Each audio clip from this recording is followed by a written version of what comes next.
I'm Cape Joel, and this is Comic Smack, the weekly comic show where we take closer, more in-depth looks at the coolest, most happening things going on in the world of comics and superheroes. And on today's show, the Apocalypse War marches on in the pages of Uncanny X-Men issue number 6. Let's hop on in and see what happens, shall we? Alrighty then, so as the comic opens, we can see Cylock is attempting to reach out to her friend and lover Warren inside Archangel. As we discover, she apparently does this a lot, and it doesn't really work out for her anytime she's ever tried it. This time, however, proves to be quite different, because Warren ends up giving her a horrible vision of the future wherein a small American town is besieged by horrible Archangel-like monsters. Fearing this future, Cylock decides to tell Magneto, even though they're not exactly on the best terms right now. This is good if you're not up to date on your X-Men or Angel lore, because Cylock more or less tells you his entire story from him joining the X-Men to right now.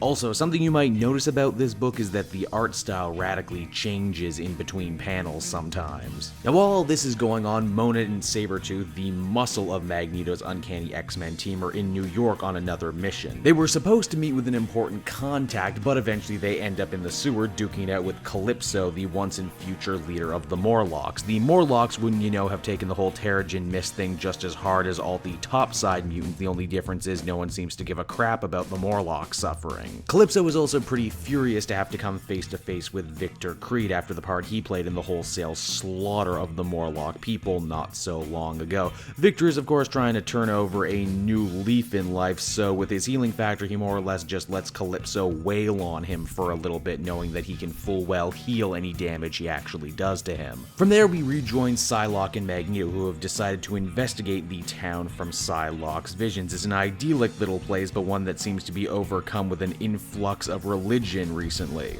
When our two heroes decide to investigate a giant revival tent, they are shocked and amazed to find the person leading the congregation is actually Warren minus his wings. Well, I guess Warren realized the money wasn't in superheroics, it's in televangelism, am I right? Wah wah. Now, while for all intents and purposes that's the end of the comic, we end up getting a bunch of unrelated backup stories, one involving a group of Fox News people debating the dangers of mutant kind in this modern age. But perhaps the most important one is Magneto meeting with Zorn. Now, you'll remember from the fallout of Avengers vs. X-Men, after having the Phoenix Force inside him, Magneto more or less had his powers broken and was forced to take mutant growth hormone just to use his abilities to their full effect. We find out that he's been having weekly healing sessions with Zorn that are really more like therapy sessions as well, Zorn attempting to heal not only the physical damage to Magneto, but the mental and emotional damage too. When Zorn asks Magneto if he feels like he's being a good ambassador for mutant kind, or if he's just making more enemies than friends, Eric really does open up to him, saying he refuses to wait around and make nice with everyone while his people dies all around them. If they need someone to hate, if they need someone to fear, well then goddammit, Magneto is more than happy to be that person right now. Uncanny X-Men number 6 ended up being kind of an odd issue. It's a tie-in to the Apocalypse War event, and yet it has nothing to do with what's currently going on in the Extraordinary X-Men. Will the books cross over at any point, or is this just kind of the thing for the event now? Everyone dealing with Apocalypse stuff, but not dealing with the same Apocalypse stuff. Either way, the book does offer up a nice little crash course in the history of Angel, Warren, and Archangel for those who may be rusty on it, and I know I was going in. The stage is set for what could potentially be a pretty interesting story, even if the constant art changes were a bit of a problem for me. Overall, I would feel comfortable giving this one a 7 out of 10. Hey everyone, thanks so much for watching my newest video. I hope you enjoyed it, and while you're here, why not check out another video I have on offer, or maybe if you're feeling in a supportive mood, you want to like or subscribe. And if you want to support the creation of more videos just like this one, then please by all means check out the Cape Joel Patreon. A little bit goes a very long way, and I will see you all next time.